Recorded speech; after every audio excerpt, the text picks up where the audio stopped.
I've never been an easy person to scare. I grew up in the countryside, accustomed to silence, darkness, and sounds that most people would find strange. For me, loneliness was peace. At least, it was like that for most of my life. Everything changed 3 weeks ago. It was late, maybe 2 in the morning. He was sitting in the armchair in the living room, reading a book in the dim light of a lamp. The house was quiet. The only sound was the ticking of the old clock on the wall. Then, I heard something that was not part of this tranquility, a slight creak coming from outside. I thought it was the wind, but the sound was constant, rhythmic, like footsteps on the wood of the balcony. I turned off the light and looked out the window, trying to convince myself that it was nothing. And that's when I saw him for the first time. There was a man standing outside, right in front of the living room window. He didn't move, he didn't make any sound. He was just there, looking directly at me. I don't know how long I was frozen in that position, with my heart racing. When I blinked, he was no longer there. That night I thought it was imagination. Now I know it wasn't, because he comes back. Every night. Before we continue, turn off the lights, grab your headphones, and click subscribe to support the channel. That way, you don't miss any of our stories. The next morning, I went outside to check out the porch. The planks were wet from the dawn dew, but there was no sign of footprints. For a moment, I felt foolish. Maybe he was just tired imagining things. The routine went on as usual. I worked on the fence that needed repairs, fed the chickens, and spent all day outdoors, trying to ward off the discomfort of the night before. But as the sun began to set, the feeling returned, that strange impression that something was wrong. After dinner, I locked all the doors and windows. I turned off the lights and sat down in the living room again. The book was still in the armchair, but I couldn't concentrate. His eyes always turned to the window. It was almost midnight when it happened. A low sound, like a crack, came from the balcony. I felt my heart racing as I approached the window, but I forced myself to look. And there he was again. The man was closer this time. He wore dark, torn clothes, and had his face covered by something that looked like a mask or a hood. He was motionless, except for the slow, heavy breathing that made the window glass fog up. My breath froze. I wanted to scream, but the sound stuck in my throat. And then, as if he had heard my thoughts, he raised his hand. It was just that, a simple move, but the way he did it, as if he was mocking me, as if he knew how terrified I was. I couldn't sleep that night, and deep down I knew that it was far from over. The man kept appearing, always at the same time, always standing outside the window. He never tried to enter the house, but he also never left before I turned off the lights or hid in the room. I started hearing sounds, not just footsteps on the porch, but stranger noises. It was as if someone scratched the walls of the house with fingernails or metal. At times, it felt like he was walking around the property, exploring, maybe waiting for something. One day, I decided to face it head-on. On the third night, I sat on the couch with all the lights off. I waited for hours, breathing controlled, trying not to think about the sweat that was running down my temples. And then at 2 in the morning, there he was. First came the sound, that familiar crackle, on the porch. Then, the shadow covering the window. I stood up slowly, my trembling hand reaching for the rifle I'd always kept near the door. I opened the window with a single blow and pointed the gun directly at him. "Who are you? What do you want?" I shouted, my voice full of anger and fear. He did not answer. He didn't even move. The silence was worse than any response I could have hoped for. My fingers squeezed the trigger. The shot echoed through the night, a deafening sound that should have ended it. But he didn't fall. The man simply turned and walked into the darkness, as if nothing had happened. I went back inside, locking everything again, but one thing was clear. He wasn't normal. My house is in the middle of an area that many would consider too isolated. The dirt roads are long, surrounded by tall, old trees, and the nearest neighborhood is nearly a half-hour drive away. During the day, this isolation seemed like a refuge, a place to escape the hustle and bustle of modern life. But at night, that same loneliness was suffocating. The house was built by my grandfather decades ago. It's a simple structure, wooden walls, metal roof, a front porch, that creaks with every step. All around, open fields surrounded by dense woods. At night, the wind blows through the trees, producing a constant, mesmerizing sound. I've always found that sound relaxing until now. Now, every movement of the wind makes me think that it is coming back, that it is hidden among the shadows of the trees watching. I checked everything. I installed new locks, put boards on some windows that seemed more vulnerable. Even the security cameras I bought online didn't help much. The recordings only showed static when he appeared. Isolation, which had once been my protection, now felt like a trap. There was no one around to hear a scream, nor to offer help. While the sun was still shining, I began to walk around the property, trying to find any sign of it. Footprints, objects left behind, anything. But the field was empty. It was as if he only existed when he wanted to. And when night fell, I knew he would appear again. The first time I thought it was just the wind. A chair on the porch was overturned, the wood creaking as if something heavy had passed by. I packed everything up and tried to ignore the shiver that went up my spine. The next morning I noticed something else. Scratches on the front door. They were thin, almost inconspicuous, as if someone had used a knife or long fingernails to scratch the wood. I wiped the scratches hard, as if I could erase the memory of what it meant. But the signs continued. One day, I found footprints on the damp floor, small depressions that led up to my bedroom window. It was strange. The footprints started in the middle of the lawn, with no trace of where they came from, and ended just below the window. Then it was the handle of the front door. On the fourth night, I heard the click, someone trying to spin it slowly, as if it didn't want to be heard. I grabbed the rifle, approached the door, and asked in a firm voice, "Who's there?" Silence. The click stopped, but I knew he was still there on the other side. I held my breath, trying to hear any sound, but all I felt was the crushing weight of his presence. At dawn, I saw something that almost made me lose my balance. In the living room window, there was a handprint. It was not just any impression. The fingers were too long, the palms narrow and deformed. I wiped the glass, but the feeling that I was being watched did not disappear. He was getting closer and closer. Worried about the situation that I couldn't solve or understand, I decided I needed help. On the fifth night, after seeing the handprint on the window, I picked up the phone and called an old friend, Ethan. He was a police officer in the nearby city and used to work the night shift. "I know it sounds like something in my head," I explained, trying not to sound completely paranoid, "but something or someone is hanging around my house. I need you to stop by, maybe just to watch." Ethan, always skeptical, laughed at first. "Are you sure it's not just an animal? These rural areas are full of things that move at night." "It's not an animal," I said firmly. "He is a man, and he's not here to make friends." He agreed to spend the night nearby, parking the car at a strategic point where he could observe my house without being seen. Meanwhile, I tried to convince myself that his presence would solve everything. If the man came back, Ethan would catch him, and it would all be over. But that night nothing happened. No sound, no movement on the balcony. Not even the wind seemed to blow with the same intensity. As day dawned, Ethan knocked on the door with a tired smile. "You're safe," he said. I didn't see anything out of the ordinary. Maybe it was just his imagination, or whoever it was has already been scared and given up. I forced a smile, thanking him for his help, but I knew he was wrong. Ethan didn't see anything because the man knew he was there. He hadn't given up. I was waiting. The next day, things seemed calmer.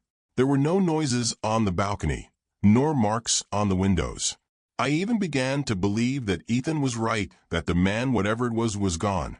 But this feeling of relief was short-lived. That same night, something happened that eliminated any doubt I might still have. It was almost midnight, and I was sitting in the kitchen, trying to distract myself with a radio show. The announcer's voice talked about some local history, but I couldn't concentrate. The house was too quiet, as if even the normal sounds had disappeared. Suddenly, I heard a noise.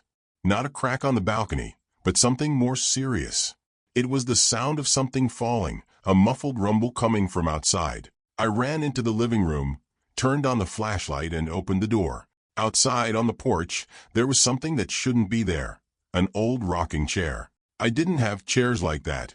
I never did. It was something out of another time, the wood worn and full of marks, as if it had been used for decades. Who brought it? And why? As I surveyed it, I heard slow footsteps in the field toward the trees. I raised the flashlight and pointed the beam of light, but I could only see the rapid movement of a shadow disappearing between the trunks. I ran back inside and locked all the doors. My heart felt like it wanted to explode in my chest. There was no more room for excuses or rationalizations. The man was playing with me. The next morning, fatigue finally overcame me. I hadn't slept well for days, and the adrenaline from last night was still pulsing in my body. But as the sun shone outside, I mustered up all the courage I had and decided it was time to do something more. I spent hours walking around the property, trying to find any clues that explained what was going on. I examined the rocking chair on the porch, carefully touching the worn wood. There was nothing special about it, no mark, no engraved name. But still, something about her seemed wrong. I thought about dismantling it or burning it, but something made me hesitate. Part of me felt that if I destroyed it, the man would be even more furious. I started asking questions in the small town nearby, in the market, in the workshop, even in the police station where Ethan worked. Have you ever heard of something strange happening around here? People prowling around properties, things that shouldn't be where they are. The answers were always the same. Nobody knew anything. Or if they knew, they didn't want to talk. It's just your imagination, Ethan repeated, this time with a more serious tone. You're letting it consume you. Why don't you spend a few days away? Go rest, distract yourself. But how could I rest knowing that this man was still outside? When I returned home, I decided to try another approach. I went to the attic, where I kept some old things from my family. I thought that maybe there was something in the history of the house that could explain all this. And it was there that I found an old envelope with my name written by hand. The paper was yellowed, and it looked like no one had touched it in decades. Inside was a single sheet with a short and simple message. He always comes back. My vision blurred, and the paper trembled in my hands.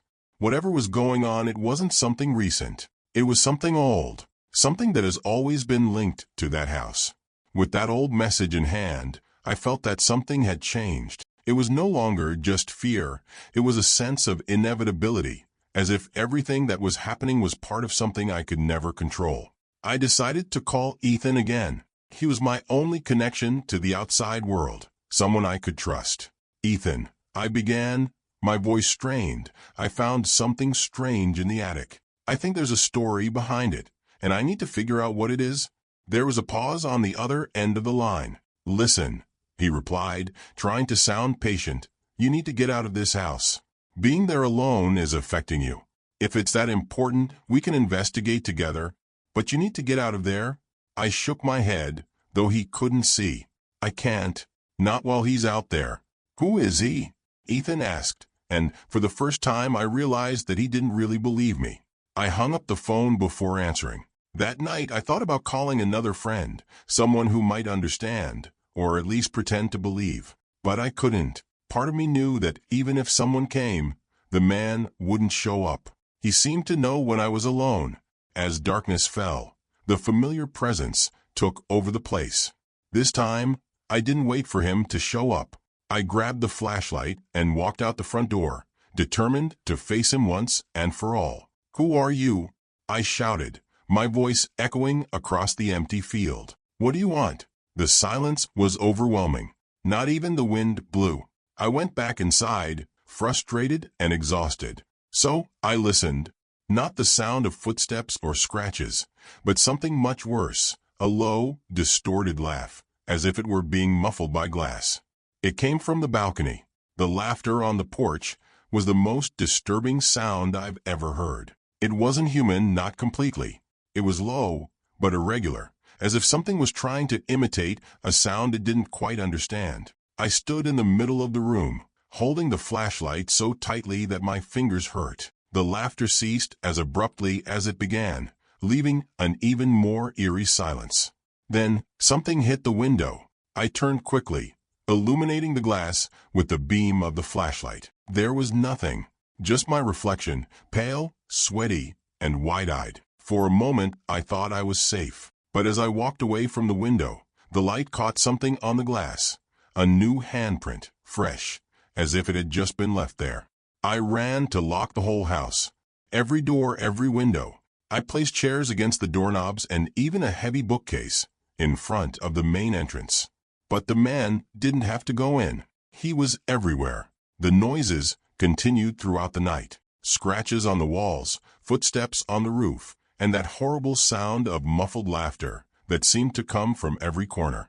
I tried to ignore it, but with each hour it seemed that he was closer. When the clock struck 3 in the morning, something broke the precarious calm, a shard of glass. I ran to the kitchen and saw the sink window broken, a piece of wood pierced by the glass. It was as if he was warning that he could come in at any moment, but he was having fun seeing me on the verge of collapse. I picked up the rifle again. I went up to the bedroom, where I locked the door and leaned against the heaviest piece of furniture I could drag. I sat in the corner, staring at the door with the gun in my hands, praying that dawn would come soon. But I knew that even with daylight, he would still be there. The next morning, after spending hours awake and alert, I decided I needed to do something different. If the man was connected to the house, as the message in the attic suggested, then perhaps the history of the place could offer me answers. I started with the basics. I asked the older neighbors, those who had lived in the area since before I was born. Many seemed uncomfortable when I mentioned my home. Some looked away, muttering something about strange things that had always surrounded the property. One of them, Mr. Turner, finally spoke. "Your grandfather bought that house for a ridiculous price, you know? Everyone thought it was a scam, because no one could stay there for long. The previous ones, well, I don't know if you've heard about them." "What happened to them?" I asked, feeling a shiver before I even heard the answer. Turner hesitated. "Nobody knows for sure, but they say they disappeared or fled in the middle of the night, leaving everything behind, as if something had driven them out." I returned home with a full head. I didn't know if I should believe those stories, but I couldn't ignore them. I decided to search the attic again, looking for something else that could help. I found a small metal box hidden behind a pile of old firewood. Inside were newspaper clippings, black and white photographs, and a diary. The newspaper spoke of strange disappearances in the area, people who had last been seen on properties like mine. But the diary was the one that marked me the most. It belonged to one of the former residents of the house, someone named Robert Hale. On one of the pages he wrote, "The man shows up every night. He doesn't speak. It doesn't go in. But it is not going away. It's like you're waiting for something." The diary ended abruptly, with no explanation of what happened to Hale. I closed the box with trembling hands. Now, it was impossible to ignore.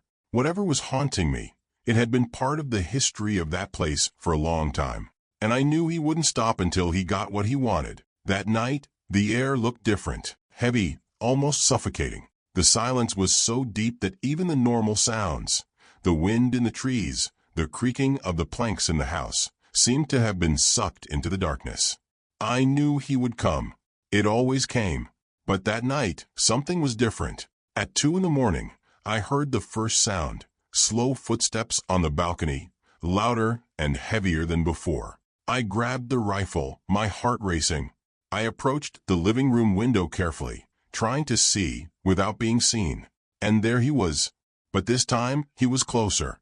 Not only on the balcony, but glued to the window, his face so close that the glass fogged with his breath. My hand trembled as I raised the flashlight, illuminating his face for the first time. Or rather, the mask. It wasn't a human thing. It was a grotesque thing made of some rough material like aged leather. The holes where the eyes should have been were black, empty. "Who are you?" I shouted, my voice coming out louder than I expected. He did not answer. But something has changed. He raised his hand slowly and pointed at me. Not as a threat, but as if it were indicating something or someone behind me. I turned my body, terrified, and the flashlight fell to the ground, spreading the light across the ceiling. There was no one there. Nothing but the darkness of my own room. When I turned back to the window, he was gone. I ran outside, rifle in hand, But all I found was the rocking chair again, now moving on its own, as if someone had just gotten up from it. I went back inside, locking everything up. He didn't need words to make it clear. I was next. After that night, I realized that time was running out. He was getting closer and closer, and I knew I couldn't go on like this for long. The next morning, I went out into the backyard and found something that ran my blood cold. In the center of the lawn, right where the sun shone brightly, there was a carved wooden figure. It was crude, hastily made, but eerily familiar. It depicted a man standing still, his face covered by something that looked like a mask, just like the one I had seen in the window. I held the rifle tighter and moved closer. When I got close enough, I saw that something was stuck in the figure's chest, a yellowed paper, with words written in red ink, shaky and irregular. "Your turn has come." The message was clear. I spent the rest of the day preparing the house. I nailed more boards to the windows, put heavy furniture against the doors, even created a makeshift system of wires to make noise in case someone came in. But deep down, he knew that none of this would stop him. When night fell, the tension was almost unbearable. There were no sounds on the balcony, no laughter, just silence, a silence so absolute that it seemed like a warning. I sat in the corner of the room, rifle in my lap, and waited. And then at 3 a.m, I heard the first knock. It was soft, almost delicate, as if he were knocking to ask permission to enter. After a few seconds, another beat, this time stronger. Each next knock grew louder, louder, until it felt like he was trying to break down the door. "I'm armed," I shouted, my voice echoing through the house. "If you try to get in, I'll shoot." The beating stopped. For a moment, everything was silent again. But then he spoke. His voice was low and distorted, as if coming from a distant place. "It doesn't matter what you do. It doesn't matter where you go. I'll always be here." My whole body froze. That was the first and only time he spoke. I knew that night wouldn't end like the others. When silence returned to the house, I knew I couldn't wait any longer. There were no more strategies. There were no more doubts.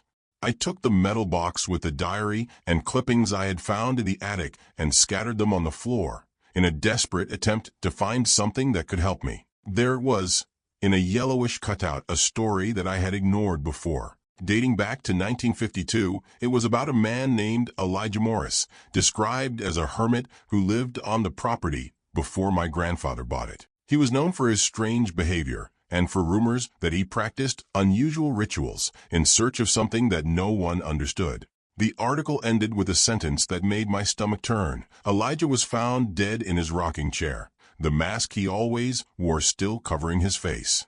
They say he still wanders the land he called his own. The rocking chair. My gaze went to the balcony, where that damn chair still stood, swaying gently, even without wind. Elijah Morris. The man at the window wasn't just a stranger. He was part of that place, trapped somehow, as if he was waiting for something or someone. A vague memory came to light. My grandfather, years ago, mentioning in passing, "This land sometimes, she chooses who stays." I had never understood what he meant until that moment. But now I knew. I wasn't just the resident of the house. Somehow, I was a part of his story, just like Elijah. And maybe, just maybe, he was trying to show me that all along. But what did he want? I looked again at the mask described in the newspaper. There was something about her, something that seemed incomplete. And then a thought hit me like thunder. The mask wasn't just a prop. It was a symbol. But of what? The knocking started again, this time coming from all the windows of the house at the same time. The beats came from all directions, a rhythmic and deafening sound. The heart seemed to want to leave my chest as I spun around in the room, pointing my rifle at the windows, at the doors, at any point that seemed threatening. "Enough," I shouted, my voice almost lost in the noise. "What do you want from me?" Then everything stopped. The silence returned so suddenly that my ears seemed to ring. I stood in the middle of the room, the rifle still pressed against my shoulder, and that's when I realized. The rocking chair was no longer on the porch. She was inside the room, facing directly towards me. She swayed slightly back and forth. My eyes were fixed on her, my breath short and quick. when I heard that distorted voice again, coming from every corner and from nowhere. "You know what to do." My mind was a mess. What did that mean? What did he want? With slow, hesitant steps, I approached the chair. I touched the old wood and felt a deep, almost biting chill that seemed to come from inside it. That's when I saw what was in the seat, the mask. She looked different from what I remembered, more detailed, almost hooray. The eye holes seemed to stare at me, inviting or perhaps demanding that I put her on. "No, I'm not going to do that," I mumbled to myself, but something inside me knew it had no choice. I picked up the mask with trembling hands. Her weight was strange, heavier than it seemed. When I lifted her up, the environment around me changed. The room became darker, colder, as if the whole world was being sucked into that moment. "You're next," the voice whispered again. I closed my eyes, fighting back the tears that threatened to fall, and put on my mask. The pain was immediate, as if my mind was being ripped from my body. I saw flashes of light, images of unknown faces, voices that shouted in languages I didn't understand. It was as if the whole history of that place was passing through me, consuming me. When the pain finally ceased, I opened my eyes and realized that I was no longer alone. He was there, standing in front of me, but not like before. Now he looked human, but its eyes were the same black holes as the mask. "Now you understand," he said. "You've always been a part of it." I looked at my hands and realized that they were different. My skin looked older, wrinkled, as if time had consumed me in seconds. And then I saw my reflection in the window. I was wearing the mask. The sight of my reflection in the window was impossible to process. The mask seemed fused to my face, and the holes where my eyes should have been now were pits of darkness. I got up from the rocking chair, my movements slow, as if controlled by something beyond me. The man, or what was left of him, was standing in front of me. He watched me in silence, as if waiting for my reaction. Then he turned and walked to the front door, leaving without saying another word. I tried to scream, but no sound came out. My hands went up against my will, as if they were being guided by an invisible force. I walked over to the rocking chair, sat down, and the world around me began to fade, to lose color and shape. And that's when I realized I had taken his place. It was as if the cycle had been completed. I was now part of the house, part of the story, part of the destiny that so many before me had encountered. Time didn't seem to matter anymore. The days and nights flashed by as I remained stuck in that place. And then night fell again. I saw the lights of a car approaching from the dirt road. A truck. A young man came downstairs, holding a flashlight and carrying some boxes. He looked at the house, hesitantly, but then smiled. "Finally, my new home," he said, as he climbed the steps of the porch. I wanted to warn him. I wanted to tell him to run and never look back. But the mask didn't leave me. All I could do was watch him through the window, motionless, as he entered the house. And for the first time, I understood what the man at the window wanted. Which part of this story scared you the most? Do you think the cycle could be broken? Let us know in the comments, and don't forget to like, share, and subscribe to more stories like this. If you dare to come back,